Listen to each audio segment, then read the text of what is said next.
বাংলাদেশ ভ্রমণে বিদেশি নাগরিকদের বিশেষ সতর্কতা জারি করেছে ঢাকাস্থ British high commission. High commission জানায় বাংলাদেশের সন্ত্রাসী হামলার সম্ভাবনা প্রবল। মূলত এ কারণেই মঙ্গলবার বিদেশি নাগরিকদের উদ্দেশ্যে এ সতর্কবার্তা দেওয়া হয়। ওই ভ্রমণ সতর্কবার্তায় বলা হয়েছে বাংলাদেশে নির্বিচারে সন্ত্রাসী হামলা চালানো হতে পারে।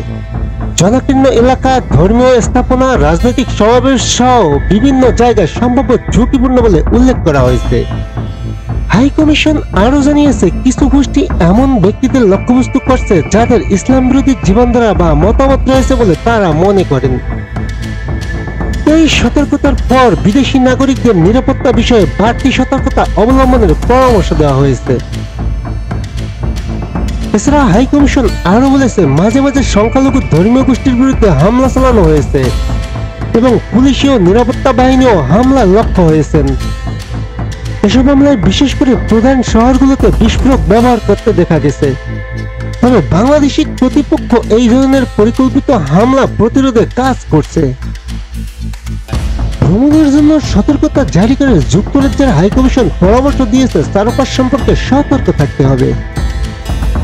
বিশেষত পুলিশি স্থাপনাগুলোর আশেপাশে সতর্কতা অবলম্বন করা উচিত।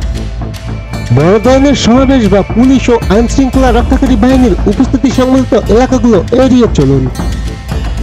বাংলাদেশের চলমান রাজনৈতিক পরিস্থিতি সম্পর্কে হাই কমিশন জানিয়েছে 2024 সালের জুলাই ও আগস্টে বাংলাদেশে ব্যাপক সহিংসতা দেখা দেয়, যার ফলে বহু প্রাণহানি ও আহতের ঘটনা ঘটে। বর্তমানে পরিস্থিতি এখনো অস্থির রয়েছে এবং রাজনৈতিক মিছিল ও সমাবেশ এখনো অব্যাহত রয়েছে। এসব সমাবেশ সহিংসতায় রূপ নিতে পারে এবং আইন শৃঙ্খলা রক্ষাকারী বাহিনীর সঙ্গে সংঘর্ষে পরিণত হওয়ার সম্ভাবনা রয়েছে। পাশাপাশি দেশ জুড়ে শহর ও নগরে বিক্ষোভ, ধর্মঘট, সহিংসতা, ভাঙচুর ও অগ্নিসংযোগের ঘটনা ঘটতে পারে যা প্রাণঘাতী হতে পারে। হাই কমিশন আরো জানিয়েছে বাংলাদেশের সাম্প্রতিক অস্থিরতা পুলিশের কার্যক্রমে বিশেষভাবে প্রভাব ফেলছে। কিছু থানায় উল্লেখযোগ্য ক্ষয়ক্ষতি হয়েছে, তবে বেশিরভাগ থানার কার্যক্রম পুনরায় সচল করা সম্ভব হয়েছে।